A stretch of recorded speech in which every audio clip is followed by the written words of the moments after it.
Brothers and sisters, I am so sorry for the delay. Sorry it took me a couple of extra minutes to get up after Monday Night Raw. We are 9 minutes past the hour here, but I was doing a quick thumbnail update to this video, and I was just dragging my feet. So I apologize, but we're here now to talk about, believe it or not, a pretty loaded Monday Night Raw.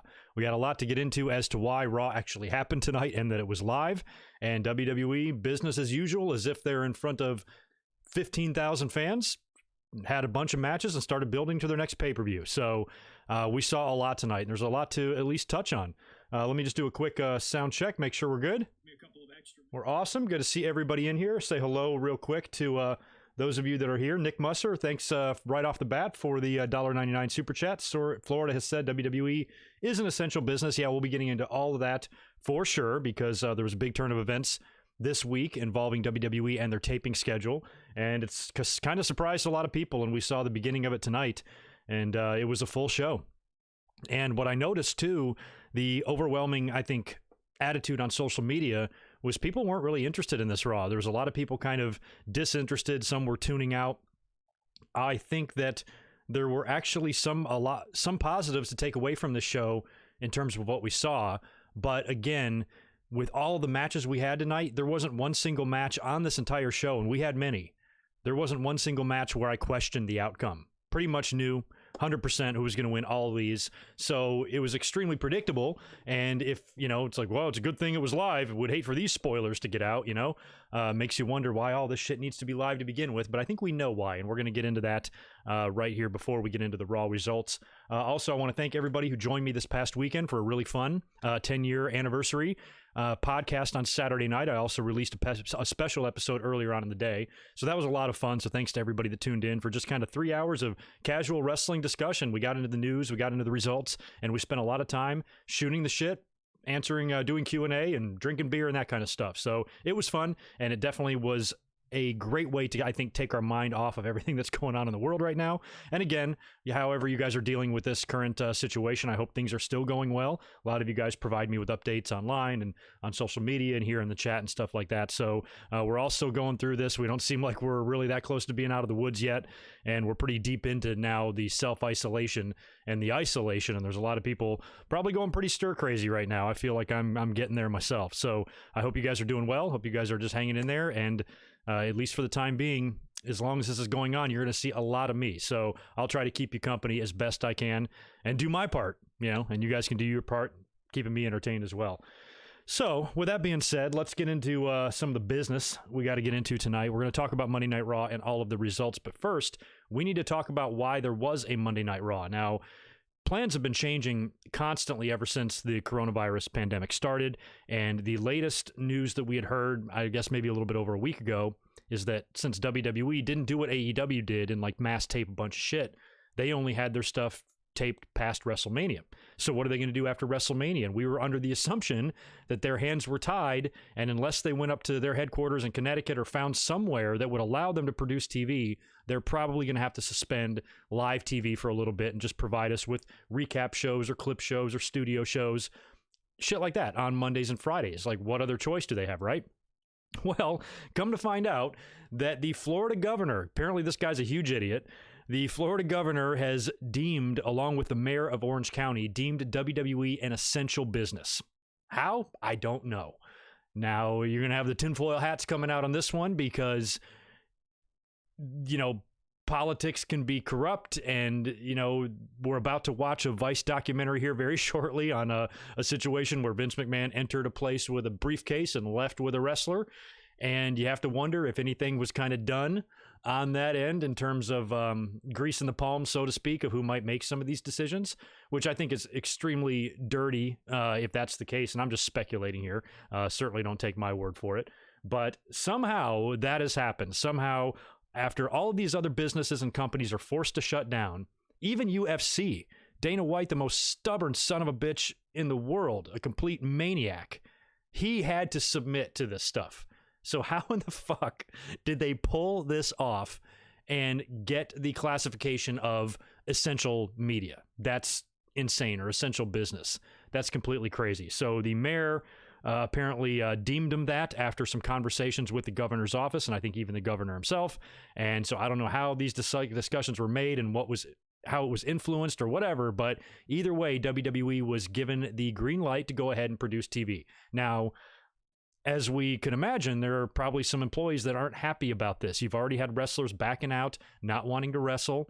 WWE is claiming that anybody who refuses to wrestle, their wishes will be honored. You know, they won't hold it against them. It won't affect your push or anything like that. And I call bullshit on that, because I just think that's the way it is in WWE. You just have to do, I mean, especially if you're a lower talent guy or a lower card guy, you're basically at their mercy.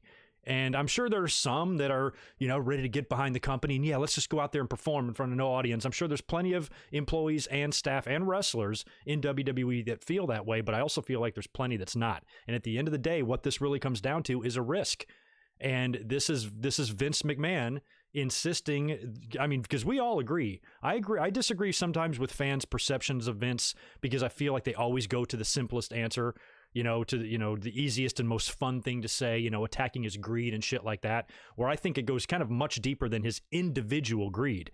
And the fact that this is his company that he built himself, he took over from his dad and really turned into this, mega global company. He wants to ensure the stability of his company.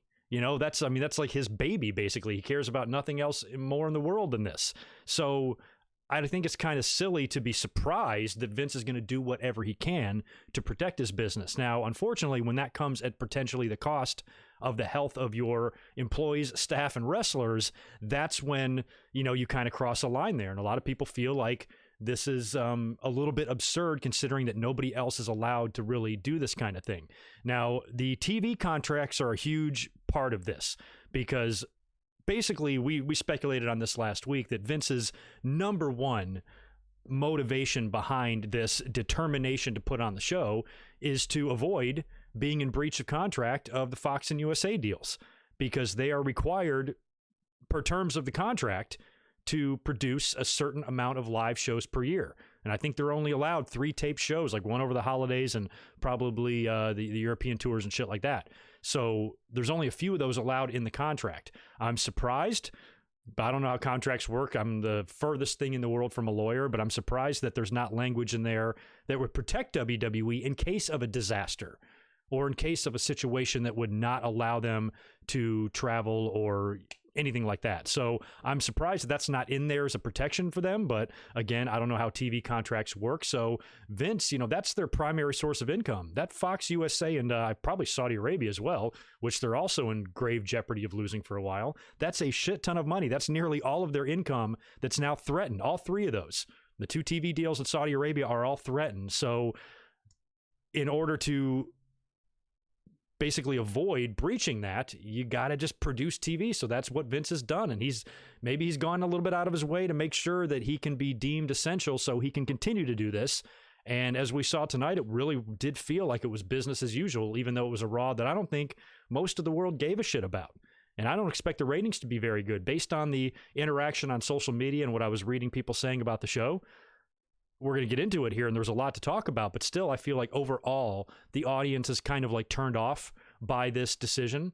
And I'm going to be really curious, too, how AEW handles their situation. Now, they're good until like late May, but if this doesn't subside in the next 8 weeks, which I don't think that it will by then they're going to be put in the same position, too. And what if, if WWE can be deemed an essential business, why can't AEW? So they might find themselves taping like this when it's a little bit questionable as to whether or not they should be doing it. But right now it's WWE kind of making this decision, and it comes off scummy, comes off dirty, comes off kind of like off-putting that they would just be so determined to do this at the risk of other people. I know they're taking precautions. I'm sure the wrestlers are relatively safe while they're at the PC, but they're asking these people to travel. I cannot believe that they're okay with allowing talent to get on planes. They're not all driving, right? I'm assuming they're traveling on the airplane.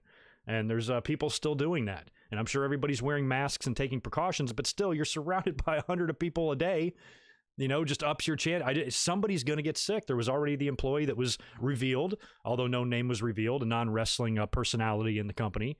I think a member of the commentary team is the rumor that tested positive, but that's only the first one. I mean, at some point with all this traveling, and if you're going live every week, you know, instead of trying to mass tape stuff to limit the travel, now you're extending the travel, all in the name of a TV contract, when, as we saw tonight on Raw, there was no reason why these matches, from the fans' standpoint, couldn't have been taped. Would we have given a shit? No. So this is all to do with the TV contracts, literally, and nothing else, to make sure that that money keeps coming in. Because there was big news on the XFL today as well, and there is probably some money hemorrhaging going on and stocks plummeting and shit like that. The last thing the company needs is to lose this TV contract or breach it to where money can be held back or not paid or whatever. And that's probably their main motivation for doing that. And unfortunately, it does put your talent at risk. It does. And that's kind of fucked up. So I don't know what to make of it. Most people are not happy. The general consensus, I've seen very few people coming out flat out defending WWE for this. I'm trying to keep an open mind. Like, I can't defend them for this, but it's like, I understand, if that makes any sense. Like, I definitely am not defending this decision, but sure, I get it. You know, like, that's what you got to do. You don't want to lose that money. You know, if I had $1 billion coming to me in the next couple of years, you know, and there was a chance that it wouldn't, I'd want to make sure that it still did. So I totally understand. And by the way, I'm going to nail these super chats here in just a second. But it's just gives you kind of an uncomfortable feeling inside. And I'm sure there's people trashing WWE far worse than I do. I'm not going to go out of my mind over this. I definitely think it's fucked up. And I just can't believe some of the shit that this company can get away with sometimes, and how they perceive themselves. And I think the pinnacle of that garbage was the statement that they released after it was announced that they're going to be going live on Raw and SmackDown and NXT every week. And the only positive to that is they are doing that in one place, but still, you're still risking an awful lot there by doing that. But it's the way they twist it and PR the fuck out of it, and that disgusting vomit-inducing statement that they released yesterday or the day before, that I have it down on here because you just can't believe the balls and the gall of this fucking company. Listen to this crap. You guys have all read it.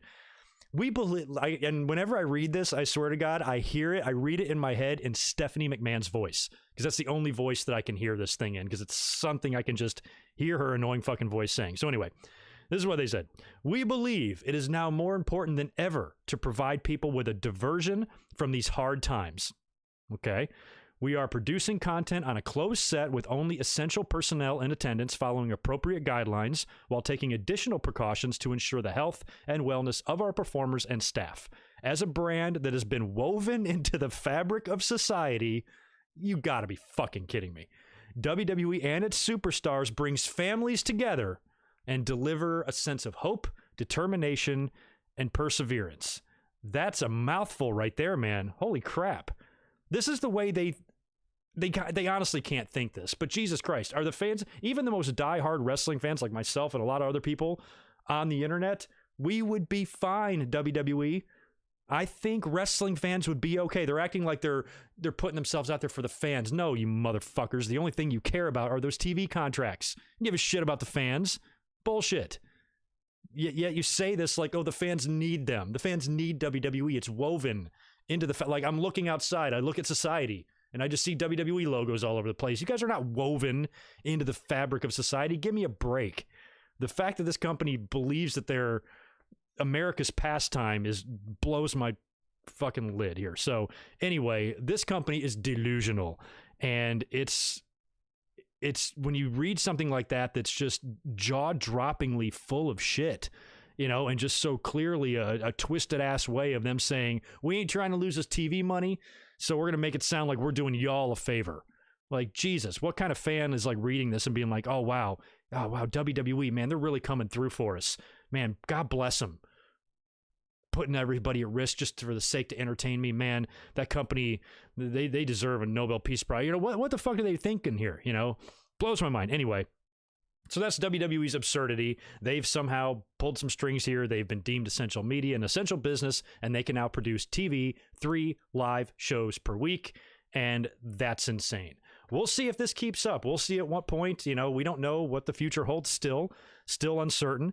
I've been staying away from the news lately the past few days, or actually I've been staying away from the news completely, but haven't really read any new information in the last 72 hours, but from what I can tell, we're still a ways off from anything really going back to normal. And when the country and the world does open back up, you would assume that it's going to be little things at a time, not just full blown up, open the doors and everything's back to normal. No, it's going to be like, okay, first this is allowed, then this thing is allowed, then that thing is allowed. So we are probably still very far from fans being in attendance again. So who's to say this bullshit that WWE has pulled off here can last? And that's something they should think about too. Because if they get stuck, if somebody steps in and says, no, this is bullshit, you guys cannot produce TV anymore, you're done. Well, now you're done and you forgot to tape any shows and now you're handicapped. So I feel like they're taking a risk with that as well, because if somebody, if it does get worse and the numbers continue to rise and they're like, all right, we got to tighten things up even more, then they're going to be handcuffed and they're not going to have anywhere to go. And then AEW will be kicking back, laughing their ass off at them. So anyway, yeah, that's the latest there. Now we're going to get into the Raw results. I promise you we're actually going to do that. Let me go over here to the chat and say hello, knock out a super chat or two that have been rolling in. Where'd we go? Spaz Phoenix. Oh, good to see you in here, Spaz. Thanks, man. Appreciate the $5. Go over and subscribe to Spaz Phoenix's YouTube channel. Incoming plug alert.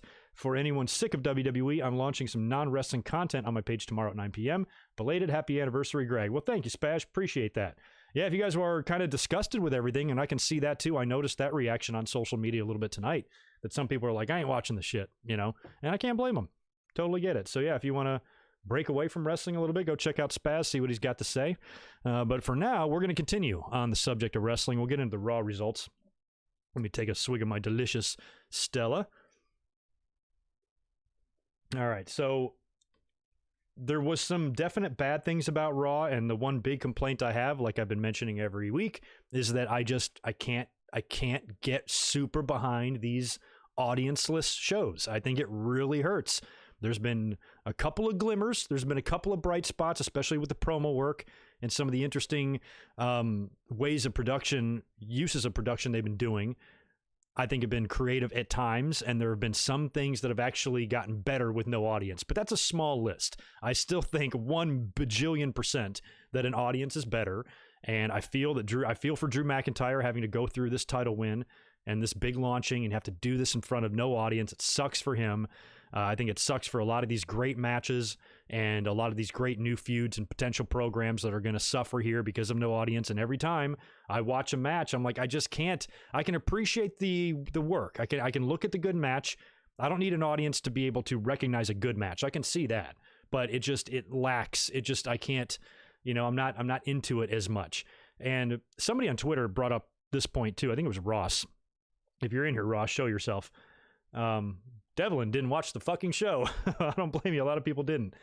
He brought up a good point too about the crowd, and the longer that this pandemic lasts, and if there's a long stretch here, like if we can't even get an audience back in an arena before SummerSlam, it's going to be a long time. We're going to be talking 6-7 months here, potentially 8, of having no wrestling audiences attending any shows. When we finally do get back to normal, whenever that may be, whether it's in 2 months, 3 months, 8 months, who knows? When the fans start coming back to the arenas, I think initially, maybe not long term, but initially, we're going to have some super hot crowds because I think everybody's just going to be ready to party. You know what I mean? So there might be a kind of a light at the end of the tunnel type of thing is whenever we get through this, I think wrestling's going to be a lot of fun because people are going to be, they're going to be letting loose at some of these shows, and I think the crowd might be a little bit livelier from now on, and that might be a positive coming out of this horrible situation. But that's an interesting point. I think the fans are going to be just ready to voice themselves, and you might not see. I think maybe like people aren't going to take things for granted anymore. Like now, because when there's people at a WWE show, some of them don't do shit. They don't react to anything. They're on the phone the whole time. They're deep throating a corn dog or something. Like they're doing anything but watching the action in the ring and reacting to it.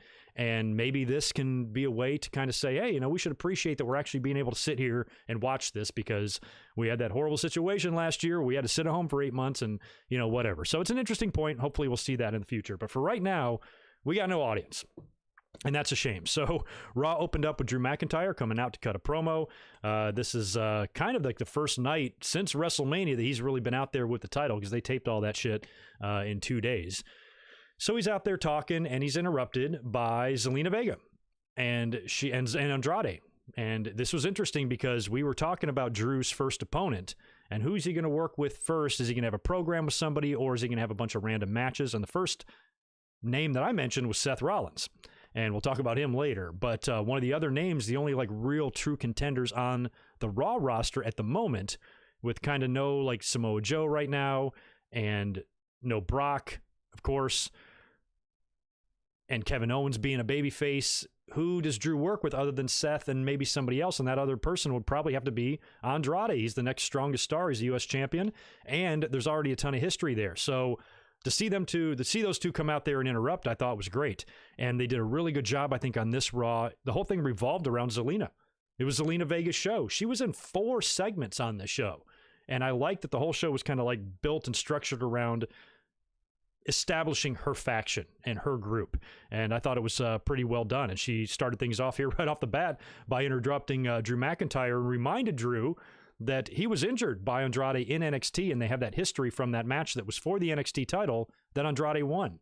So that's perfect. You know, there's a guy right there that Drew needs to beat right away, you know, get that old monkey off his back, especially now that he's the WWE champion. So this makes total sense, and I was perfectly in favor of that. And I kind of thought that they might even push this to Money in the Bank, but no, after the promo was over, they set up that match for tonight in the main event. So that was good. I knew we were going to be in for at least a good match there, because they tore the house down in the NXT matches. But again, a match this good with 2 workers this good, it just sucks there's no crowd. Because think about the fans and some of the criticisms we have of WWE. Oh, they just push the same guys and blah, blah, blah, and it's always Brock and it's always Roman. Look at this. You got your WWE champion and your United States champion as Drew McIntyre and Andrade. What in the hell is there to complain about there? But unfortunately, you know, this really sexy matchup is, you know, just performed in front of no audience, and that still just bugs me.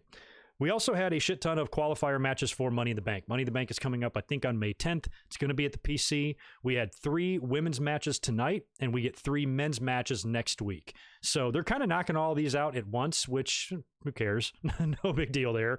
And as far as the matches on the ladies' side, the only thing I didn't like about them is that you knew who was going to win every match. It was Asuka versus Ruby Riott. It was Shayna Baszler versus Sarah Logan, and it was Nyah Jax versus Kyrie Sane. So pretty obvious there who's going to go over in all those matches. The only one I was a little bit concerned about was the first one, because I kind of envisioned Ruby Riott being in Money in the Bank and maybe even being a potential dark horse winner of the Money in the Bank.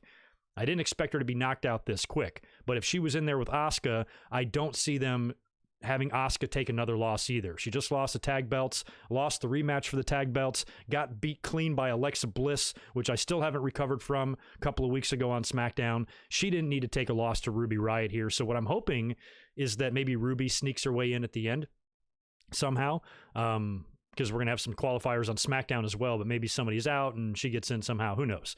But Asuka chokes out Ruby Riott, wins the match there, and she'll be moving on to the Money in the Bank match. And next week, by the way, the 3 men's matches, they're pretty good. Rey Mysterio and Buddy Murphy, that will be fun. Aleister Black and Austin Theory, that will be fun. And MVP versus Apollo, that will be okay. As far as those matches go next week, Rey versus Murphy could be interesting. I don't know who would win that. I would think Rey, probably, but you never know. Aleister Black will go over Austin Theory easily in that, and probably Apollo will defeat MVP next week. The next match on Raw was Aleister Black, speak of the devil, taking on Oney Lorcan, and this was one of many great highlights for the stupidity of Jerry the King Lawler. It all started here. Actually, might have started a segment before that, and he would continue. In this match, it was basically, I don't think Jerry Lawler had any idea who Oney Lorcan was. And I know Lorcan has not been, I don't think he's made any Raw or SmackDown appearances, but he's made a shit ton of NXT appearances. And Lawler, I'm not saying it's his job to fucking know everybody, but Jesus, you're the Raw commentator. And he talked about this guy as if it was the first time he'd ever seen him. He said, that Oney guy is real good, or something like that. And then he even talked about his name. It was literally like Lawler had heard it for the first time. He goes, Oney Lorcan. Well, He's definitely using his real name, because who would make up Oni? So Lawler's just fucking clueless here. But it was a good match, and it was a little bit more competitive than I kind of thought it would be. It wasn't a total squash, and it looked good. I mean, these two guys, hell yeah, I'll take some more of that. And it went a decent amount of time. Aleister Black won with a black mask. They continue to push him strong. He would be interesting as a Money in the Bank briefcase holder. I think it's slightly more fun on heels, because they can just really tease it and really dangle it. I don't think Aleister Black would be fucking with a lot of people, if he had the briefcase. So I don't know if he would be necessarily a really fun guy to hold it. But Aleister, the way they're pushing him, I almost feel like I'd rather have his title match evolve organically. Like, they're just pushing him. He's winning every match, all of his matches. At some point, he'll win a number one contenders match and get a title shot. He shouldn't need the briefcase to win the title in a surprise way. He's just been mowing down everybody. So he should continue to mow his way down to the title. So he might not be one of the guys I'd pick. I might pick somebody else over him to win the Money in the Bank, but I'm sure he'll qualify next week. After Aleister and Oni, we had a Becky Lynch promo. It's so hard to listen to her talk sometimes. It was all about Shayna Baszler, so this feud is not over. Shayna's going to get another shot here, and we'll see if that match again just gets booked and it's one-on-one, or if Shayna's going to have to, grab a briefcase in order to get that title shot. Now, what was interesting, too, is that Shayna was involved in one of the other Money in the Bank qualifiers. That was up next. She was taking on Sarah Logan. She was backstage, but I was in the other room, but apparently... was it the blonde-haired chick or somebody, or maybe it was Charlie, that interviewed her and asked her about Ronda Rousey's comments?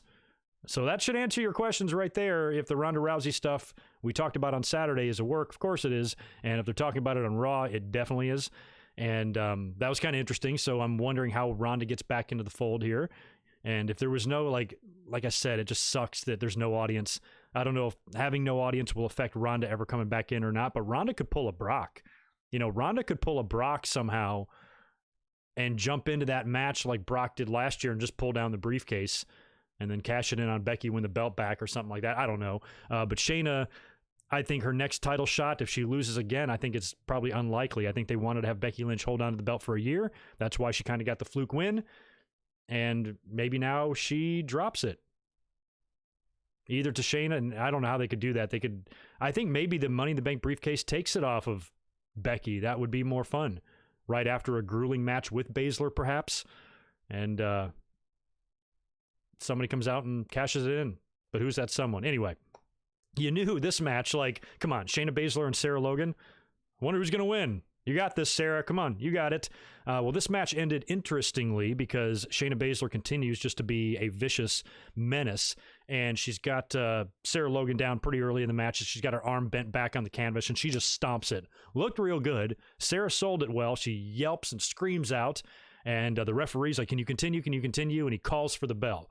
Now, Greg Hamilton kind of fucks up here, and he announced Sarah Logan as the winner, but Shayna Baszler won because she basically stomped Sarah into oblivion and she couldn't continue, and Shayna storms off and throws some chairs on the way out, and then the commentators try to make sense of Greg Hamilton's mistake, and they're like, how does that make, I don't think that makes sense. I think Shayna Baszler should be the winner. And they're like, yeah, that's what happened. So it was clear that Baszler won, but the ring announcer screwed up, and Baszler is now qualified as well. The next match was Austin Theory taking on Akira Tazawa. We had Zelina Vega on commentary, and this is when Lawler's stupidity continued. So Austin Theory and Akira Tazawa are having a pretty good match here. And I think it's Akira Tazawa who does a moonsault that Lawler calls the ramen noodle moonsault. What is wrong with him? What's wrong with Jerry Lawler? I really don't like him. He is a fucking idiot. I've said this for a few years now. I was always a big Lawler fan, but as he got older, he got dumber.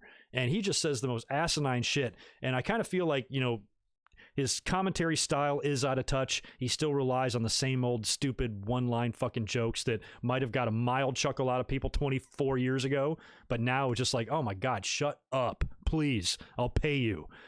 So get Lawler the hell out of there. I know a lot of people want a mute commentary button option on the network or on their TV. I just want a mute Lawler option. He muted me. Jerry Lawler blocked me on Twitter for some reason. Never said anything bad about him, even though on Twitter anyway, even though I don't really like him. But yeah, he continues to embarrass himself. He's got no business being on the commentary team. I don't know why he's there. He doesn't know what the fuck he's talking about, especially when WWE brings in NXT people that he's not familiar with, and he starts saying shit like ramen noodle moonsault. It's time to yank old King out of there. He is...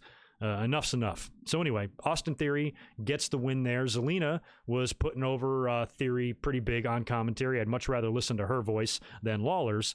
And after Austin Theory got the win, he's joined by Andrade and Garza in the ring. Zelina is standing on the announce table, kind of admiring her work. And that was that. We had 2 backstage cutbacks to Seth Rollins throughout the show. He's kind of staring into space, and he just says, "I'm still here. I'm still your Messiah." Whatever, obviously hinting at what he's going to do next. I kind of thought this would carry on to next week, and we'll talk about him in a minute, what he wound up doing. Next up, we had another member of Zelina's faction, Angel Garza, defeated Tootie Miles. Now, and with the wing clipper, so he beat him rather handily there. And it was interesting that Zelina wasn't at ringside for that, because Andrade's in the main event, and she was in the first segment, and she was on commentary for the Austin Theory match. But she wasn't out here at ringside. But after Garza won, Zelina and Andrade and Theory appeared on the stage. So she did make an appearance in four segments tonight. Good for Zelina. She was all over the place. So we then continued on to the Money in the Bank qualifier matches. We had Nyah Jax taking on Kyrie Sane next. Again, this is pretty obvious. Nyah Jax just came back last week or whenever it was. Yeah, I think it was last week. And now she's taking on Kyrie Sane, which reports are indicating that Kyrie Sane is on her way out of the WWE. She's probably heading back to Japan or whatever at some point. So certainly they're going to start jobbing her out. It feels like they're kind of getting behind Asuka again a little bit, even though she's had some pretty hard losses recently. Feels like they're kind of trying to remind us that she can be a badass or whatever, but the damage might be done with her. Who knows? I think at some point you're going to have to split the Kabukis. You know, because Asuka's been pretty entertaining. She was hilarious in her match. She's dancing around. She's very animated. And I'm loving Asuka. Love everything she does. So at some point, maybe she's just going to get fed up with Kyrie, because there's no reason for the Kabukis to challenge for the tag titles anymore. So do you have Asuka snap and just choke her out and turn on her and beat her up at some point? I feel like that's on the horizon, especially with Kyrie continuing to lose all of her singles matches. And this one was no different. Nyah Jax put her down, and Nyah Jax is qualified for the Money in the Bank. Before I get into the Charlotte promo, let me just peek back over here to the chat. Got a super chat rolling in from Joshua Aparicio. Thank you very much, brother, for the $2. I think the first live Raw should be at MSG.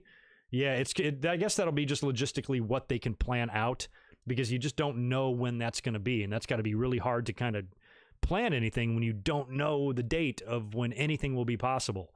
But if there was a way that WWE could have their pick of venues for their first show, MSG would be good.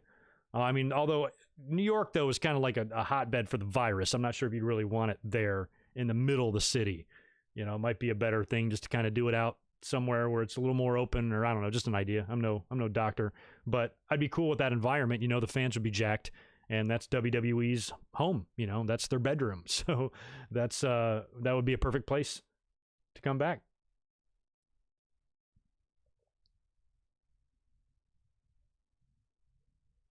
All right, just catching up on some of those. All right, anyway, next up on Raw, we had the Charlotte Flair promo. It's her first appearance since winning the NXT title from Rhea Ripley. And she came out and bragged about her win. And she talked about her match with Io Shirai. Now, I was kind of interested to see Charlotte come out with the title and just see her like cut a promo, so I really had no issue with that. But she wasn't interrupted by anybody. I thought it would be cool, like if Bianca Belair came out and got in her face or something, but none of that really happened. She just kind of put over her victory and how she's going to teach everybody and bring humility to the NXT roster and beat Io Shirai whenever that match is going to happen. And that's going to be a great match. And again, it just sucks so bad that there can't be a crowd for that match. But I don't know why she really had to be on Raw. I'm not surprised that they're going to have her be on the show a little bit. That doesn't surprise me at all. So this initial promo coming out to celebrate her victory, I'll give this one a pass. I'm not going to say, oh, it doesn't make sense. This one maybe did, because that was a big victory. She's got to come out and flaunt it and all that. I don't think, however, she needs to be on Raw every week. And I think if she is the NXT champion, she needs to spend the majority, not all, but the majority of her time in NXT because she's the champion there. If they want to do a match on Raw to highlight an NXT talent, sure, no problem. I had no problem with that. If they want to do that on Raw here or there, but I think for the most part, maybe like one Raw a month for as long as this goes on, that's when we need to see Charlotte on Raw. Because if they put the NXT title on her to maybe help out Wednesdays, we don't need her on Mondays too. So they just walk a fine line there, WWE, for this particular promo. I think anybody who's complaining about that is an idiot. Of course, she's got to come out there and gloat. But from here on out, you're right. I don't think we should see Charlotte on Raw very much.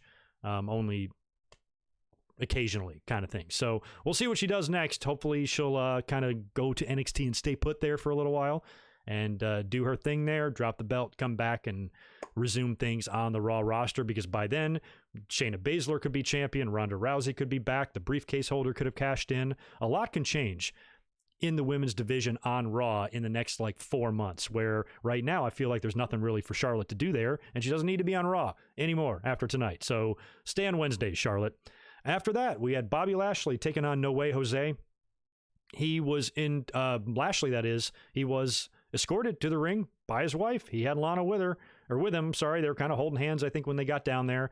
And immediately upon the match starting, Lana starts screaming as Lashley's beating the crap out of No Way Jose. She's like, hit him again.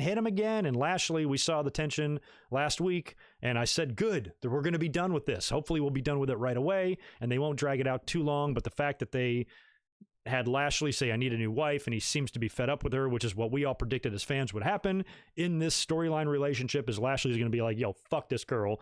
It seems like that's happened now. So Lana's on the outside of the ring screaming at the top of her lungs. Lashley gets annoyed, gets out there, starts giving her shit. Dude, will you just be quiet? I'm trying to wrestle here. You're annoying the crap out of me. Gets in there, finishes off No Way Jose. And clearly, the bloom is off the rose, so to speak, for that relationship. And Lana might be heading back to Rusev, who apparently doesn't want her either. So I guess hopefully next week, I'm hoping this isn't like, I hope they don't get back together and then renew their vows, and that's where the breakup happens. Just end this. So it didn't end tonight. Let's do it next week. Let's have one more situation where Lashley's got to drag her out to ringside with him, and he hates it, and then she costs him a victory. That could happen by accident, and then that's going to implode, and then that relationship is over, and we're done. Let's hope. We had the Viking Raiders returning to Monday Night Raw. I don't even know where they've been. Where have the Viking Raiders been? Anyway, they're back. They took on the very good-looking team of Ricochet and Cedric, although that good-looking team has just been put together to lose all the time. Ricochet and Cedric have not been doing well since Saudi Arabia, or maybe even prior to that. So they put on a good match here. I mean, these four guys are amazing. Viking Raiders, Ricochet, and Cedric. Every damn one of these guys can go. Match was good. Sucks that there's no audience, of course, but in the end, it's not like the Viking Raiders are going to drop that match. They didn't, and put away Ricochet and Cedric there. And finally, the main event was Drew McIntyre, WWE title on the line against Andrade. And this was kind of cool because as they started the match, I noticed that it was like 10 minutes to the top of the hour, like 10 till the hour. So with no overrun, I'm like, well, this isn't going to be a terribly long match. This isn't going to be an NXT match that went many minutes. This is either going to be one of two things. They're either going to put Drew really over strong here and have him beat Andrade rather handily, or since they're establishing Zelina's stable and they're at ringside, it's going to be a DQ. But it wasn't. Drew actually put down Andrade, and it was a pretty decisive win, and I think that was a win he needed to have. And that was kind of it. So we thought, and I start getting ready for the stream here to come live, and that's when Seth Rollins' music hits. And Seth Rollins comes out to the ring and attacks Drew McIntyre, leaves him laying. And as I predicted, and I mentioned in recent commentaries, I feel like Seth would be the best first possible opponent for McIntyre because everybody doesn't like Seth, and the fans, some of us are already mildly concerned with the fans turning on Drew at some point, because when he's a babyface and he's coming out and thanking the fans, and when he wins all of his matches, you know, the fans get annoyed at that, and then they'll turn on him like they do everybody else. But at least with Seth, they already don't like him, and I think Drew will continue to be beloved by the audience in a program with Seth. I kind of thought that since Seth put over Owens pretty strongly at WrestleMania, that he would find his way into the match by winning a number one contenders match. Because now I'm sure you're going to have the people that are like, well, is Seth getting a title shot if he blah, blah, blah, blah, or whatever, but who cares? It doesn't matter, really, but I think it When I predicted Seth to get this opportunity, that's what I predicted to happen. He would win a match. There would just be some sort of 3-way or 4-way, maybe even involving Kevin Owens, and Seth would sneak out some bullshit win, some chicken shit win somehow, get the title shot, and be a really good first opponent for Drew to slay. And it looks like that's the match we're getting now, which on paper is not bad. Looks real good. And I'm interested to see what those two can do. Like I said, it just sucks that it's not going to be in front of an audience.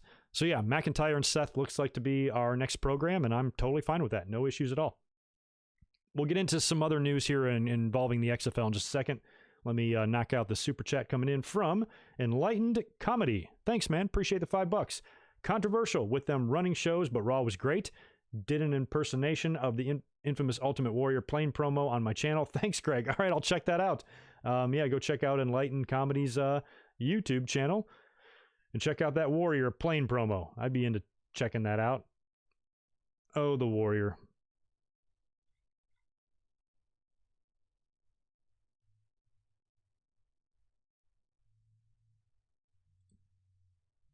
All right. Well, we also have some other hold on.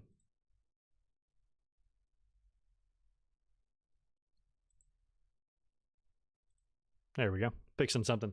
All right. Well, the only other big news going on of the day was on the XFL. Now, we know that the XFL had suspended their play, which sucked about a month or so ago when all this started, but they were going to continue on and I believe pay everybody. That was the initial thought.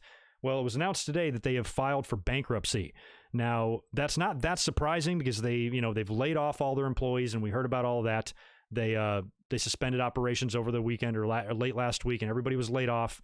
And it sounds like there's a chance for them to resume, provided the pandemic ends. There's a possibility of that. But for right now, it's done. Well, in the midst of that news, it was revealed that WWE apparently owns like 23.5% of Class B stock in the XFL.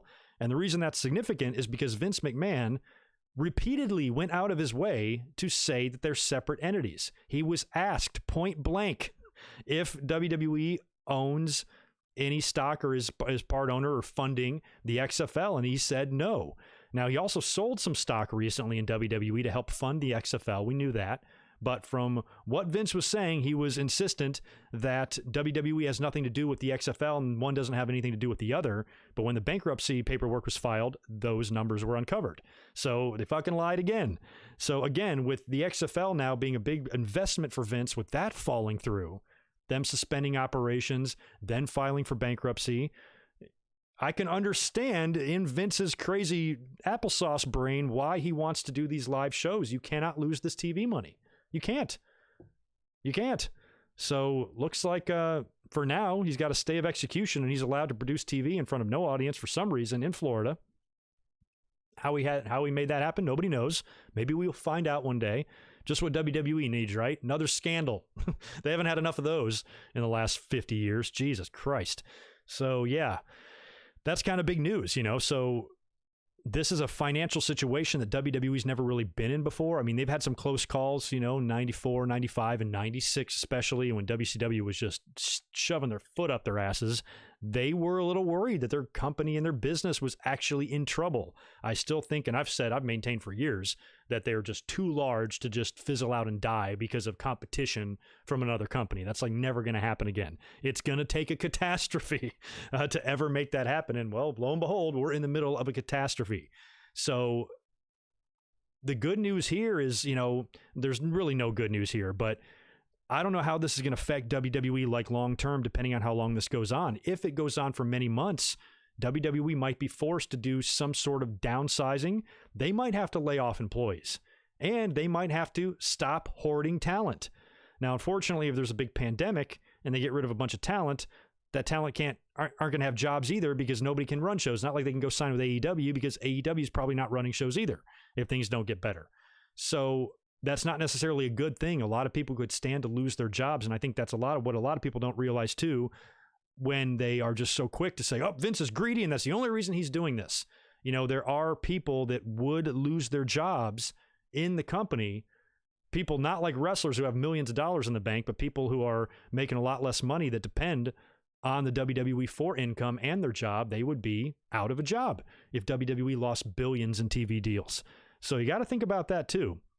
But again, that's nothing that other companies aren't dealing with. There's plenty of companies that are in the same situation that cannot continue business and have to lay off employees. And, that's why there's stimuluses and unemployment and things like that. But, you don't want to see anybody lose their job. I'm currently out of work. Provided all this blows over, I'll go back to work. But right now I got nothing to do. Restaurants can't be open. So I'm literally just sitting on my ass. So you don't want to see people be put in that position, but there's also a line that has to be drawn there of, okay, are you just in panic mode because you've lost the XFL? The language in the contracts means that you're not going to get that TV money if you don't give them a live show. Holy shit, we're screwed. We have no choice but to do this. And that's the thing. I mean, it's going to take talent. It's going to take talent. What's it going to take for one big piece of talent other than somebody that doesn't have leukemia, like Roman Reigns? What's it going to take for another piece of talent to say, no, I'm not doing that, And then if they do, maybe others will follow. Maybe every single piece of talent can gather together and say, we're not going to work. We don't feel comfortable. But that's not going to happen. There are plenty of people in WWE that just toe that company line. And the WWE management team, they know who those people are. So you're never going to get a complete uprising like that. Unless this thing gets real, real bad. And they're saying, okay, we don't even want you to leave your bedroom now. Fuck your house. Just stay in the one room and don't leave. And if it gets like that and then they're still running shows, then yeah, we might have a problem. But for now, it's just a little bit, just gives you that uneasy feeling, kind of gives you that dirty feeling. Come on, guys. What the F? Send your talent home. Don't be stupid. But that's the way business is. It's the way business go, unfortunately. John Redifer, thank you, man, for the $5. Good to see you. Speaking of football, what do you think about Lamar Jackson? Go Ravens. I like Lamar Jackson. Talented, athletic. His year was good last year, right? Yeah, Lorenzo, you're with a lot of us there. And that's what sucks, that everything is affected. And I don't know, if I was in some sort of a business, and I'm sure there are some, if I was in some sort of a form of business or media or production that was not deemed essential, but you are clearly more essential than the WWE, those are the people that should be pissed right now. Wait a minute, how can they do it and we can't? We're actually, I can't think of an example of that, but I'm sure examples exist. There's might be some people that are going to be raising flags here saying, no. We'll have to see. I mean, it's only been the first week, and based on what we've seen so far during the pandemic, we literally get a change of plans every couple of days. So I'm not completely sold that Vince has pulled some miracle here and they're going to be able to do live for the foreseeable future. There's no way of knowing for sure if something else will happen that will cause them to stop. We really don't know. But as of right now, they're going full blown. And I mean, how many matches do we have tonight? We had 1, 2, 3, 4, 5, 6, 7, 8, 9. We had 9 matches on Raw tonight. It's a lot of matches. And they did a lot to build the next pay-per-view. We got 3 qualifiers for Money in the Bank. Apparently, we got our next title match set for Money in the Bank as well. It's going to be Seth Rollins taking on Drew McIntyre. Zelina Vega established her stable as 3 guys that are not to be trifled with. And Lashley and Lana are breaking up. Charlotte's now off and running with her NXT title run. And Baszler and Becky have continued their thing. So they're doing it. They're producing as if everybody is in the arena. They're producing it as if 15,000 people are in the arena watching them. 3-man commentary booth, the whole deal. So that should make NXT and SmackDown kind of interesting. Empty arena shows for life, I guess. Oh, my God. My. Anyway, I'll peek back over here to the chat. Also, I want to give you guys a programming note. You're going to see me again, or you're going to hear me again. You're not going to see me. You're going to hear me again on Wednesday. I've got a retro Raw review dropping. I'm going to premiere it at 10 a.m. Pacific. It's going to be 1 p.m. on the East Coast. It's just going to be a Raw review of a Raw from back in 2001. This is a Patreon pledge from Brandon. And I'm kind of going to, now when we're in the middle of the quarantine, I've kind of reopened that tier, and I'll tell you all about that on Wednesday and how I've kind of changed it up a little bit. So you got that Raw review coming up, and that's going to be a fun one to do because I was there, and I have a lot of stories to tell and a lot of memories, and it's one of the more loaded Monday Night Raws in history in terms of how many things happen. And I was in the building that night in Charlotte, and I think you guys are going to enjoy it. So tune in this Wednesday for that. And then after that, unless I come up to do a news brief or a breaking news stream or something like that, it'll probably be Saturday again for the Winged Eagle while I work on my next YouTube project. So anyway, that's an update that I meant to give you at the beginning of the podcast. What's going on, Zane? Good to see you, man.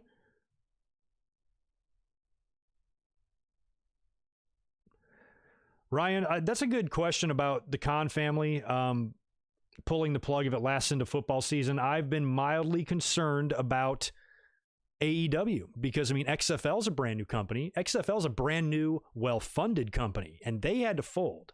So AEW has been off to such a great start, provided there's no pandemic. I saw no way of that company losing steam or being canceled by TNT or anything like that. They were going to have the support. They're doing well. They have been doing a lot more right than they've been doing wrong since they started. And I'm not sure if AEW could have really gone any better, you know, prior to them launching.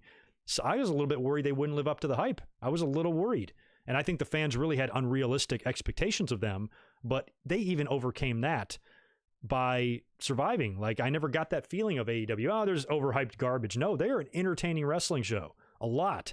And they got good people working there. They have good matches, and there's a lot of things good. They have some problems, and they could use some work here or there, and they're going to get better. But now with all of this, they might not have a chance to get better, and I worry that maybe they could be in danger. Now, I'm sure the TNT contract really, you know, helps them, and that's what's causing them to turn a profit to begin with. But much like the Raw and the SmackDown, Raw and SmackDown or Fox and USA deals, I don't know if they have similar deals with TNT. Obviously not, because they mass taped a bunch of shows, so they're not maybe contractually required to produce live TV. And if they are, maybe they're willing to eat that penalty, or they have, or it's going to affect the money going forward for them. I don't know. The Khan family owns the Jacksonville Jaguars. You now got the NFL season at jeopardy here, in jeopardy, and owners and teams stand to lose a lot of money. So it could be a double whammy for them. And it might be a situation to where, if we don't get out of this, AEW might have to suspend operations just like the XFL did. They might have to lay everybody off just like the XFL did, with the hope that they can bring everybody back. But it's just what they have to do right then to stop the money from going out. I don't know. I don't know how that's going to affect them. I'm hoping that that's not the case. I'm hoping that AEW, even if they have to do what WWE does, if they can find a way to continue to tape, you know, I'm sure they're going to face the same criticisms that the WWE is. I would hope anyway, unless their crazy-ass fan base is going to be fine with them doing it and not being okay with WWE doing it. I'm sure you're going to see those people.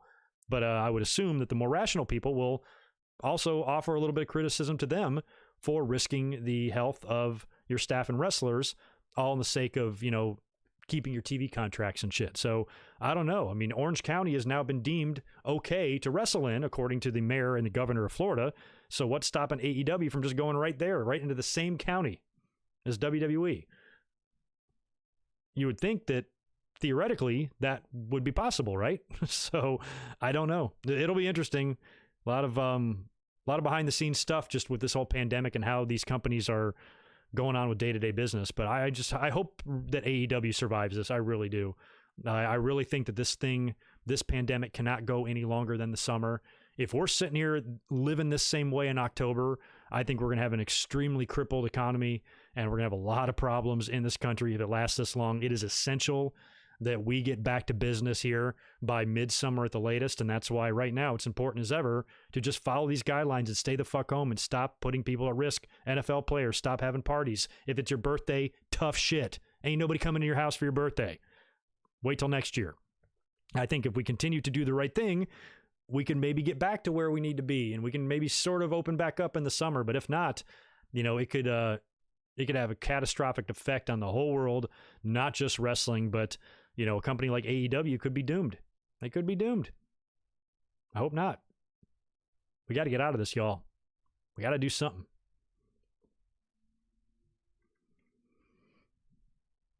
Yeah, Devlin, I agree. Totally.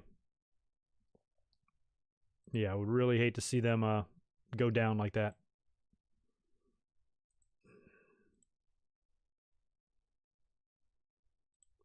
Especially after, like, how well they've done. You know, you feel like they did everything they were supposed to do in terms of being a brand new company with a ton of fans salivating to support them, and then with a ton of fans chomping at the bit to bring them down. They had a lot to balance there. They had brand new wrestlers with a brand new staff. They're going to be on TV. They're going to be producing live TV with a whole bunch of wrestlers that have never been on live TV before. And the whole thing came together like real well. Like they did an excellent job, I think. So it could have been worse for them. And the little mistakes that they made, I thought were minor ones. And I thought everything else were pretty much positive steps. I'm like, oh yeah, this company's, they're going to be all right, at least for the short term. I feel like, you know, they're doing all the right things. They've got the fan support, and they're not going to be breaking WWE numbers or anything like that. But for a brand new company, I'm sure they're doing a lot better numbers than ECW and shit did back in the day. And they're funded a lot better as well. And their TV production is sharp, and they're on cable. I mean, what else can you want in a promotion that's like 7 months old? What else do you want? You know, they're not going to be better than the WWE on the first day. So I thought they were just, every single positive thing that could have gone right, I think did. So to see them potentially take a step back here now and have to suspend their operations would suck, but they might have to do it. You know, you never know. You just don't know. K-Dogs Kendall, thanks, man, for the $5. I appreciate it. Thoughts on why WWE put the title on Bob Backlund at Survivor Series 1994 instead of possibly having Owen take it from his brother? Congrats on 10 years. Thank you, K-Dogs Kendall. I remember that Survivor Series, man. I was so bummed. I was up in Pennsylvania. I was in Philadelphia visiting family for Thanksgiving. And when I saw Backlund win, I could not believe it. I was like, what are they doing? Bob Backlund? Because I'd watched the Brett and Backlund match that was on TV when Backlund turned. And I thought the match was kind of boring. It was just a very mat-based ground match. I mean, the kid in me liked it because I was a kid when Backlund was champ. I remember him as champ, and I was like, wow, you know, that's really yesterday versus today. This is a great matchup. Like on paper, it's kind of a dream match, a feature match, an attraction match, something interesting to put on TV. That's all I thought it was going to be. And then Bob slapped Brett, turned heel, and continued to feud with him. And then they went into the Survivor Series match, and I thought for sure that Brett would not lose that. I just couldn't imagine them putting the title on Bob Backlund. Little did I know that Backlund was just being used as that middleman to get the title onto Diesel. So I don't know, K-Dogs. I guess I'm not upset that Diesel didn't beat Owen in 8 seconds in the Garden, because that's what would have happened if Owen took the belt from Brett. But that seems like it would have been the better story, especially with like Helen getting involved. You know, I can see them. They were all involved in the cage match too at Survivor Series. Or I'm sorry, at SummerSlam. So this could have been a really fun blow off. And you could have had Helen like throw in the towel on Brett somehow. That would have been great. I don't know. Maybe it would have been Davey in Brett's corner. Maybe somebody else in Owens. Maybe another brother. Maybe Bruce or something. Or Anvil. I don't know. Anvil, was he around? Yeah, he was still around. I guess it would have been Anvil. And then he could have pleaded with Helen, come on, throw in the towel on Brett or something like that and save your son. And then she does. Or you could have turned Bulldog heel there, have him do it and turn heel and help Owen win. But either way, that wouldn't have worked. It wouldn't have been a launching for Owen because he would have just dropped the belt to Diesel 2 days later. You know what I mean? Hey, Chris Terry, go fuck yourself. Nobody cares what you think, you douchebag. Why don't you go to another channel, you prick? I'll talk about AEW all I want. I'll talk about your mama, too. You little dick fuck. Stay up out of here. Nobody cares about you. Nobody likes you. You're a pink, headless fuck. You have no identity. You have zero identity, but a little douchey name. That's all you got. Douchey name and no head. Great.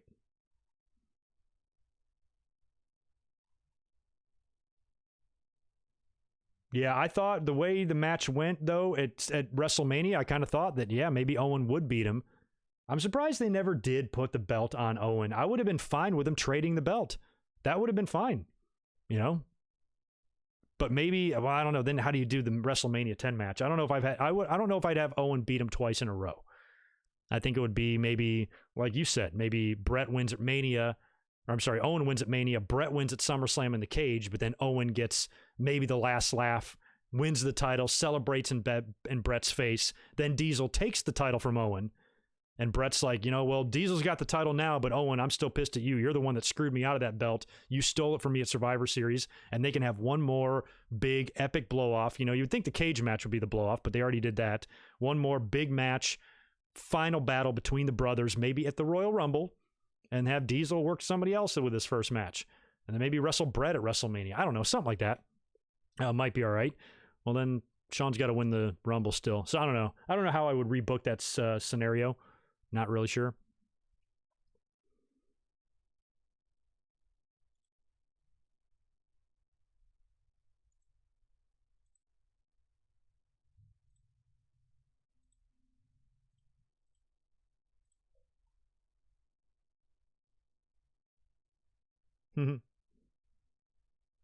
I don't know on Edge. I think so. I think Edge, I mean, he's kind of on his way there now.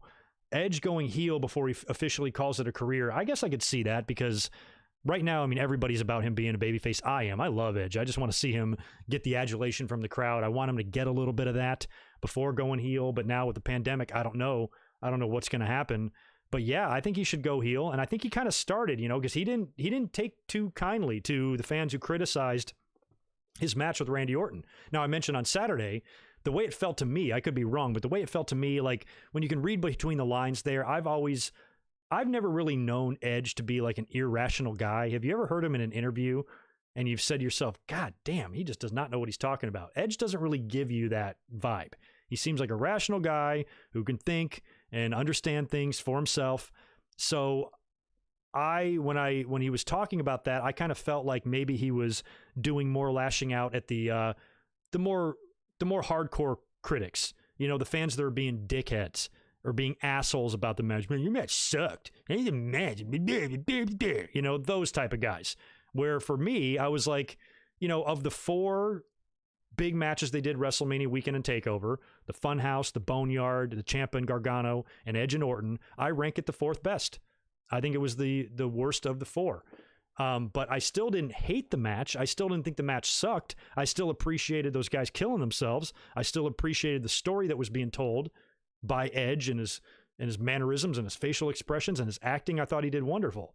But the match was really long, like stupidly long. So that I understood. I'm like, okay, good match, guys. Thanks for killing yourselves. Could have done with 12 or 15 minutes less. But unfortunately, not many fans have that type of rational critiques. It's either got to be you're 100% in or you're 100% out. None of these fans that Edge was referring to, I'm assuming, were saying things like, good match, guys, but I think the match could have been shorter. Because Edge hearing those criticisms, I think he would be all right with it. I can't imagine him flying off the rails about a rational criticism like that. Match was a little long. I don't think he's addressing those people. I think he's addressing the assholes that completely shit on this guy's return after 9 years, after busting his ass to get back. And he's probably touchy about it. I would be, if I worked so hard and went through this great story, this emotional and physical journey to get back into the ring and to be back. And I never thought I'd be here again. And just, holy shit, I'm doing it. And then the fans crap all over it. Instead of just rationally criticizing the match and be like, oh man, that was a little too long for me or whatever. Instead, they got to be assholes. So Edge was an asshole back and gave kind of a shitty take on the situation, only because he just probably was fed up. And that's what I've said before. Like, a lot of wrestlers respond to assholes by being an asshole themselves. And then that in turn pisses off the assholes, and then they lash out at the wrestler being an asshole, and it's silly. It's like the fans are allowed to be the biggest jerk-offs in the world, but the minute the wrestlers do it, they've gone too far. So I don't know what makes it okay for the fans to do it. So when I hear people like Edge, who are otherwise rational, sane people, lash out a little bit, you can imagine that was probably just getting to him a little bit. He wasn't reading rational critiques. He was probably reading angry critiques. People who claim to know about wrestling saying that he sucks. I might lash out a little bit too. But, a lot of people have their opinions on that. It's never good when a piece of talent does that. Seth Rollins made that mistake. A lot of other wrestlers in the past have, said some things on social media that have pissed the fans off, when wrestlers speak out. Usually it doesn't end well. Normally they're not met with overwhelming support because it's the fans, and those are the very people that they're criticizing. So, of course, they're going to lash out at them. So usually it doesn't end well for any wrestler when that happens. And I don't know, this might be the beginning of Edge going heel. He's done it before. He came back all those years ago and then got booed in Toronto, remember? And he was like, okay, and then he went heel and he grasped it and he absorbed it, and I think he could do better than Seth Rollins. Seth Rollins, same thing. Started running his mouth, showing his ass on Twitter a little bit, rubbing the fans along the wrong way. Nobody liked his attitude. Then they started finding him boring and bland in the ring and in his promos, and they were getting tired of him. And so they turned Seth heel. And that's what I said they should do. You know, Seth Rollins should go on TV and tell the fans to go F themselves. And then he did. But it's still like the fans still just weren't buying it. Where Edge, I think, could do a lot better than Seth.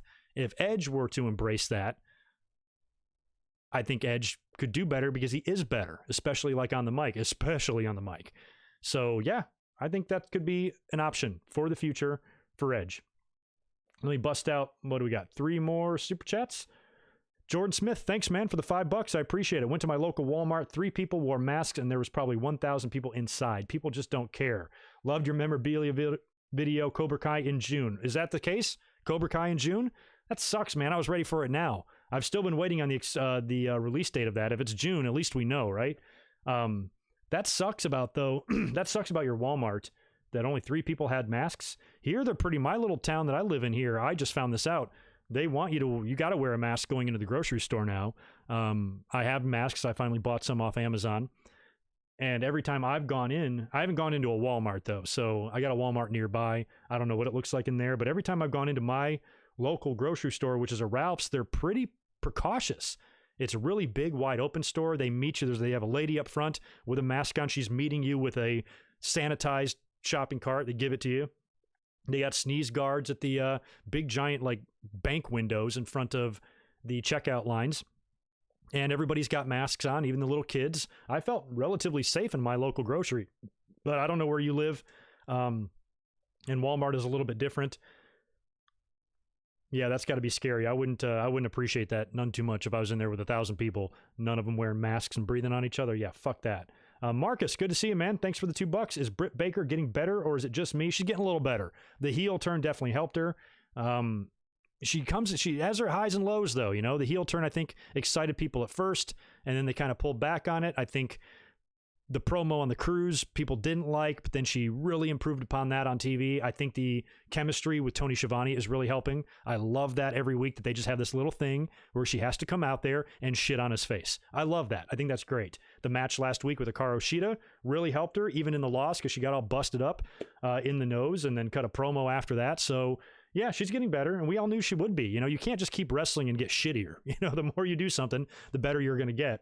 And I think Britt Baker was perceived as a star coming in, but maybe she wasn't ready for that. Maybe she can have, you know, you got to earn the fans' respect differently, I suppose. You know, they were just bringing her in. Oh, she's the hottest, you know, woman out there, free agent or whatever, and she didn't do much. And I think the heel turn has helped her. So yeah, I like Britt. Like her a lot. Chris Ludecki, appreciate it, man. Thanks for the $5. If Brett never left WWE in 1997, could he have had a better WrestleMania legacy than Shawn Michaels? Yeah, probably, because Shawn, I don't know, Brett not leaving, though, could have changed history. If Brett didn't leave, Shawn wouldn't have had the casket match. I mean, think about that. When you really think that deep into it, if Brett didn't leave, he might not have lost the title, which means he would have gotten the match with Undertaker, probably not Shawn. Shawn might have not even won the Hell in a Cell against Taker. Who knows? So it would have changed the course of history, and there's no guarantee the Shawn Michaels Undertaker casket match would have happened, which means Shawn's injury wouldn't have happened, which means Shawn would have stuck around. But Shawn was also in a real bad way at that time, and had Shawn Michaels stuck around, he might have wound up dead or something, you know, because he had so many drug issues. You might have had another backstage fight with Bret Hart.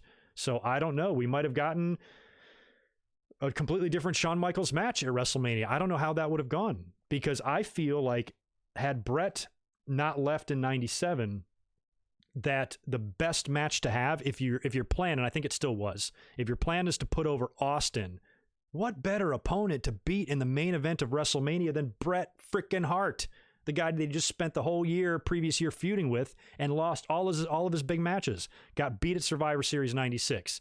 Got beat at WrestleMania 13 by Bret in the most epic way ever. So you got to get that monkey off your back. And maybe along the way, Austin can beat a Shawn Michaels. I don't think Shawn would have put him over.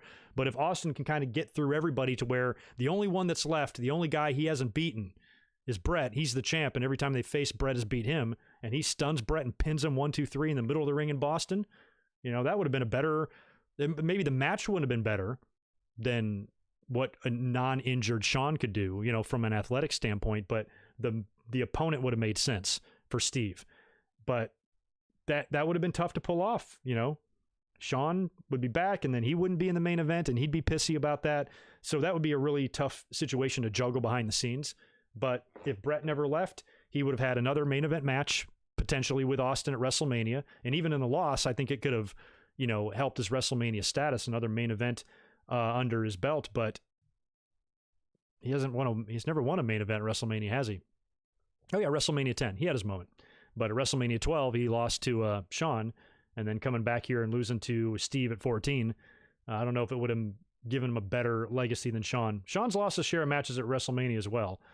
But I'd still go no on that, only based on Sean's second run. When Sean came back and worked for 8 more years, he had classic after classic, 3 big ones, the Flair match and the 2 with Taker, and that classic with Cena. It would have been hard to top that legacy. So maybe by the time we got to 1999, and you judge it that year alone, Brett would have had a better WrestleMania legacy, but Sean would go on to far surpass that, I think, because I don't know if Brett would have stayed in the ring that much longer. Maybe to 2002, maybe. Maybe by the time Sean came back was when Brett would be wrapping it up, because by then he would be 45 in 2002, and he wouldn't have gotten kicked by Goldberg, so he could still wrestle a little bit, but I don't know. I'm thinking 02 or 03 would be the retirement year for Brett. And I think Sean was younger and went longer. See, I think Sean his WrestleMania legacy would have remained untouched and undisturbed. Marcus, thanks, man. Appreciate the $2 more. WWE 2K21 has been canceled. And were you a gamer? Holy crap, it has been canceled? That's good, because I don't play the modern video games, but I remember everybody was bitching their asses off about 2K20, and one of my favorite things to do was to go online and look at the glitches. Oh my God. The amount of glitches on that thing were hilarious. So if they're canceling that game, fine. As a gamer, are you guys going to miss it? And you guys know, who watched my collection video, the only games I ever played was the retro stuff. So I've got the Nintendos and the Genesises and shit like that from the 80s and 90s, but I play nothing modern, no Xboxes or PlayStations or nothing like that. So I never played the WWE 2K anything games, never played any of them. But I do follow along with the news and when there's a new cover boy and all that stuff. And last year, watching everybody complain about the glitches was my spirit animal for a while there. Oh my God, what a disaster. So yeah, I think that's no great loss there. I think that game didn't really need to come out. Why they have to do a new one every year? Is there any difference in these games? I understand there's all sorts of interactive ways to play it now, career modes and tournaments and shit like that.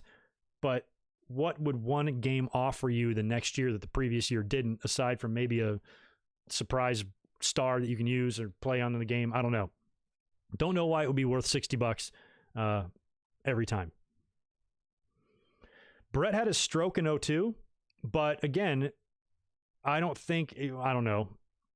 It's not a guarantee he would have had a stroke had he not left the WWE, because I think the stroke might have been, it might have been just kind of a weird side effect of the concussion that he suffered in his match with Goldberg when he got kicked, and that kind of ended his career. Had he not left WWE, he wouldn't have gotten kicked. Maybe he wouldn't have had a stroke. Maybe he would have. But maybe he wouldn't have. So I don't know. I think that screw job altered so much history, because another big piece, and I've talked about this many times, another really big piece to that screw job is Owen. And that's sometimes one of the hardest things to think about, is that there's no way you can convince me that if Brett stayed around and the Hart Foundation remained intact and it was still Davey and Owen and Brett, there would have been no reason to make Owen the Blue Blazer. He wouldn't have teamed up with Jarrett. He wouldn't have been floundering. They wouldn't have, had nothing for him to do and just said, oh, let's make him the Blue Blazer again. That'll be fun because he used to be the Blue Blazer, right? Fucking Russo or whatever. I think they wouldn't have had a reason for that idea to come up. And even if it did, Brett would have been like, Owen, you're not doing that kind of thing. So I think had Brett not left, the Hart Foundation would have continued or maybe broke up again, which means you get more Brett and Owen matches, which also means no Blue Blazer. So yeah, I think a lot changed with the screw job. We would have seen a much different career from Shawn Michaels. We would have seen a much different career from Bret Hart. A modified career, I'm sure, of Stone Cold Steve Austin. Who knows if The Rock would have gotten over as quickly as he did? You don't know. And Owen Hart would have lived. Imagine that. Holy crap. We got a damn good audience in here right now, 516 folks. Y'all do me a favor and smash that thumbs up for me. I appreciate it. Where'd that little pansy boy Chris go? He left, right? We kicked him out of the chat. Well, yeah, since there's a bunch of people in here right now, I'll answer a few more questions and we'll hang out a bit. And then I'll roll up on out of here because I got stuff to do. Shell shock, yeah, I literally just said that just a few minutes ago.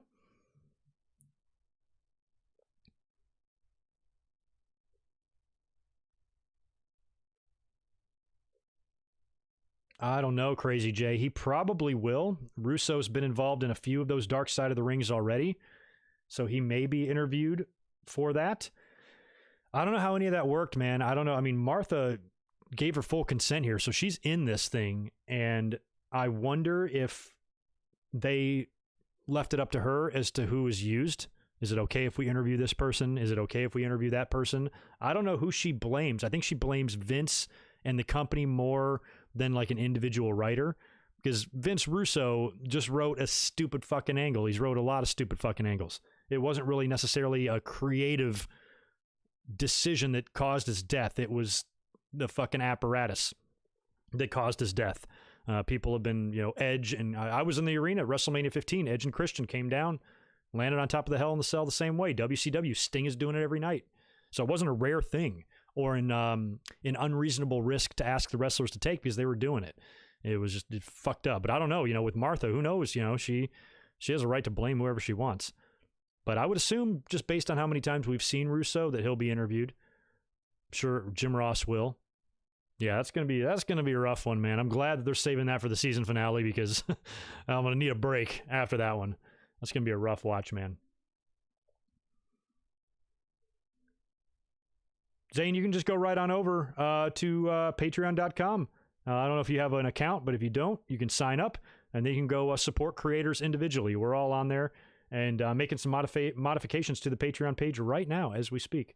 I'll probably work on a little bit of that tonight as well because I'm going to have new information on Wednesday's video on what to do in terms of Patreon. And yeah, Zane, and everybody gets a shout out every Saturday. I mean, if I ever get to the point where I have hundreds of supporters on there, I'm going to have to do the shout outs in a visual way and just put them on the screen. But until then, I can blurt them out every Saturday. And personally, thank you guys for all your help. You guys are awesome. Crazy, I think the next Dark Side of the Ring is Snuka. I think it's Snuka. It might not be. It might not be. But I'm pretty sure it's Jimmy Snuka. And that one's going to be some shit. It's going to put Tamina in a tough spot, Like, what do you say to her? Like, the night after this shit airs or something, like in the locker room. Like, how you doing, girl? Yeah, kind of feel for her there. Oh, that was a good one. Now, that might have been a Russo idea, too. Dark Side, or JL, suggesting for Dark Side of the Ring episode when Undertaker put Stephanie on his symbol. I think one of my favorite moments on Raw actually is when he did that to Austin. And he lifted him up there and he was doing the thing. I'm like, oh my God. I wasn't thinking about, anybody taking like religious offense to it. I was thinking to myself, like, holy shit, Undertaker just crucified Austin and he's evil. Like, he's really demonic and evil. And that's when they started moving more into that ministry version of Undertaker, which is one of my favorite Undertakers of all time. And I think a lot of that stuff was like a Russo thing. I mean, only Russo can come up with something like that. Let's crucify a bitch, stick him up there on the Undertaker symbol. So I actually liked that. I thought it made for a great visual. Like, I remember that week Raw closed with this great like camera shot from below of the Undertaker doing his thing and his eyes are in the back of his head. And then up above him, you got Austin just on that thing. And the announcers are selling, like Jim Ross is like, I can't fucking believe this. This is crazy. And it did a great way to set up their match. I guess that was, what was that? Like December 98. They worked the December pay-per-view. I think that crucifixion thing happened around that time. But that was good. Like, I always remember that as a positive memory. So if Russo came up with that, I actually didn't take issue with it because I thought it was cool. And it wasn't as gnarly as the ECW one. Like, ECW did a crucifixion. I'm not even a religious guy, but I can understand that if you are, you're wrapping shit around somebody's head and nailing them to a plank, that's a lot different than, the Undertaker's, symbol that's on the pair of his tights that he's always worn, tying somebody to that is a little different, even though it resembles the same thing. But I think ECW's version was a little bit more graphic. They got some heat for it. Raven apologized and they had to backpedal a little bit, where WWE, I feel like they embraced it And anybody that criticized them was like, nah, fuck you, this was great, or whatever. They were very defiant back then. You know, if somebody gave them crap for the type of content that they produced, they'd stick a middle finger in their face. That's the way they were.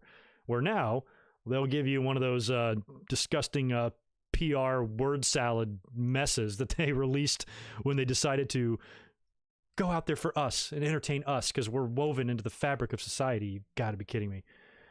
Thanks again for another $2, Marcus. Episode ideas for future Dark Side seasons. Well, they've covered the big ones. I think potentially Pillman might be one. He could be a good one because, I mean, there was some darkness to that, especially like at the end. Don't know how much of that they'd want to really get into, but he could be a decent one. They could do the whole steroid scandal, right? They haven't really touched on that. Maybe did they touch on the sex scandal yet? The one with Mel Phillips and all of that. So there's some of those real dirty ones they could get into, but you know, the main deaths, you know, they got Benoit, they're doing Owen, Brody is another one. They did Gino Hernandez. They did the Von Erichs. We're about to get Dino Bravo. So a lot of the really tumultuous, you know, kind of controversial deaths that left a lot of questions and stuff like that, they've pretty much covered. They've got an endless supply of drug overdoses and things like that of guys to choose from. Other than that, I'm trying to think of like the other real like kind of dark stories. They did Moolah. Moolah's another good one. So they've gotten all the good ones, and Snuka as well. So all of the real like juicy gossipy ones, they're doing them. So I'd have to think. Maybe for individual wrestler ideas, definitely Pillman. I'd also say like ECW, but I don't know if they can really do one on them with WWE owning all that intellectual property. And, you know, Paul Heyman they would want him to be a part of that, but he couldn't because I don't think WWE wants their guys involved in that. I don't think anymore. Although Pritchard has been on it a couple times. So I don't know how all that would work. But they might want to do one on ECW. I mean, hell, they did one on New Jack and that whole deal. So I don't know. I'll take suggestions from you guys. I'd love to hear who you think.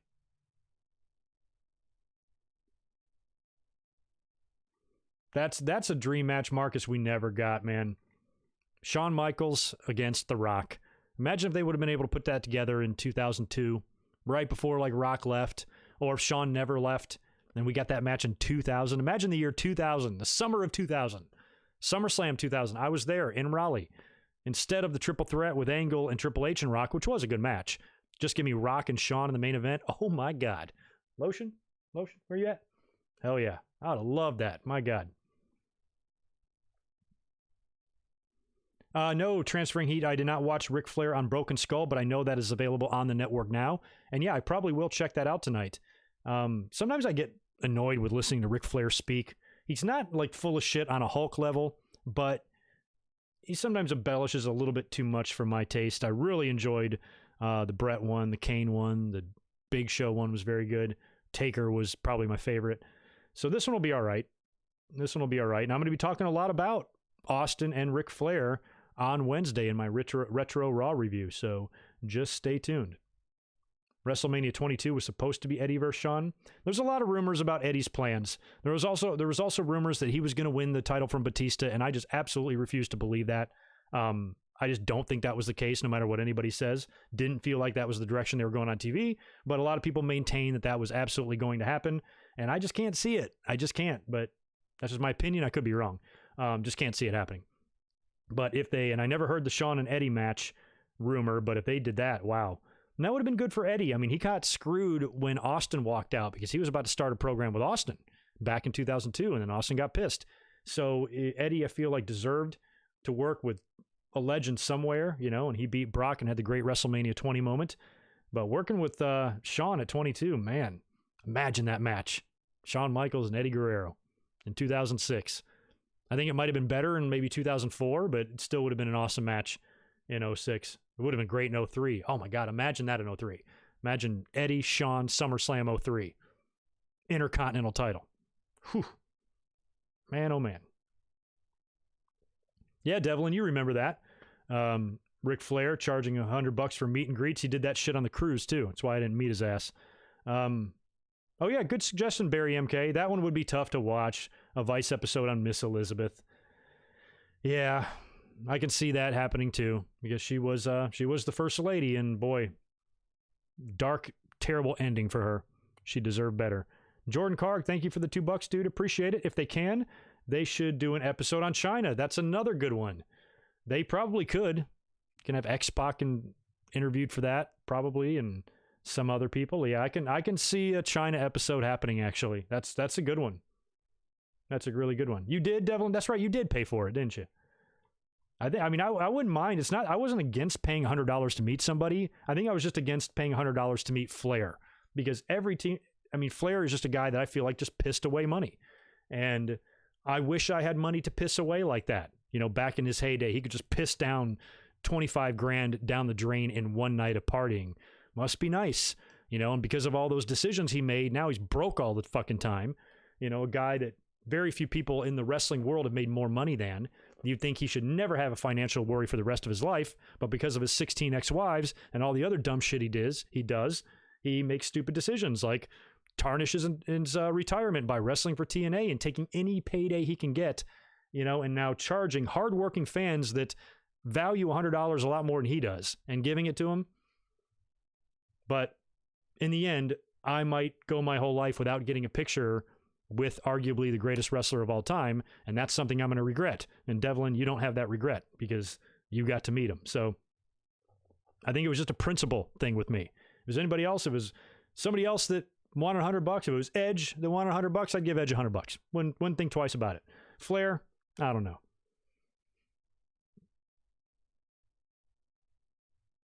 Yeah, Devlin, we were talking about that too on the cruise. We talked about how meeting him, it would be good before, there is a day when there is no more Ric Flair. Because that day will come. And that's going to be a sad time. That's going to be a worldwide celebration. I think when Ric Flair passes away, whenever that day comes, I think he's going to be acknowledged everywhere, across media, just every day, every single local news will report it. I think wrestling all over the world, wherever especially somewhere like Japan, I'm sure we'll do a huge tribute to him and treat him well. AEW definitely will. You know what WWE will do. So that'll be a sad time when that happens. Let's hope that's another 10 years away. Let's hope Flair is still wooing his ass off at age 90. That would be great. Let's hope so.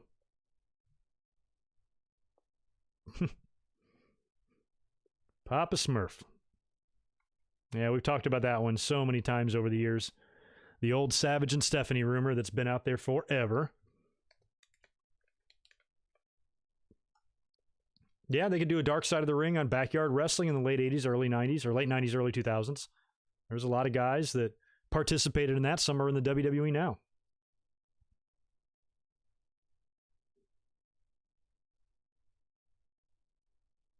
Oh, wow. A chant for Ric Flair during our PT sessions. That's great. We had a figure four stretch and everything. That's awesome. Yeah, Flair, he's not like a Hulk Hogan level household name, but close. I always said that about Randy Macho Man Savage, too. I'm like, yeah, everybody knows who Hulk Hogan is, but I argue that most people would also know who Macho Man is. Everybody saw the Slim Jim commercials, ooh, yeah. And everybody knows Ric Flair. He does personal appearances everywhere. He's had TV specials and biographies on him, and he's a household name. There's not many household names that he's one, but he's one of them. Flair, Macho, Hulk, Rock. I argue that all of them are even more household names than Austin. Andre the Giant is another one. Maybe not. Maybe not Taker. Maybe Taker, but maybe not. I'd go a dozen at the most that are like everybody would know who they are if you asked them. I don't know. But anyway, it's going to be one of those nights where I have to strand 500 or 600 people in the chat. I apologize for that, but I'm going to get out of here after I knock out the super chat, of course. I'm going to get out of here and work on and finish up Wednesday's Raw review. So like I said, that's going to premiere. I've been doing that premiere feature on the channel a little bit. It's my first time using it. I like it. So provided I can get my videos done prior to me wanting to release them, I'm going to do the premiere. So that's going to be the plan for Wednesday morning. Keep a lookout. 10 a.m. Pacific time, 1 p.m. on the East Coast.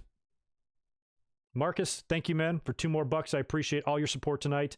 You've been awesome. Episode ideas: Sunny, steroid trial, Ring Boys. Well, I kind of touched on the other two, the final two, the steroid trial and the Ring Boys. Go watch that fucking Donahue episode, man. My God. So uncomfortable. So uncomfortable. Another idea, though, Sunny.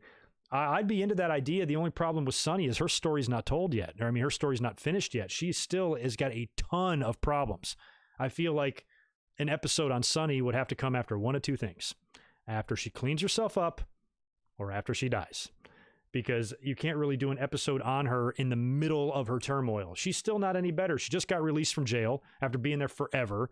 I seriously doubt she's rehabilitated because she's been in and out of jail before. She's had restraining orders on her that she's violated. She's had probations that she's violated. She's done every single thing wrong. Every decision that comes across her big fat head is the wrong one.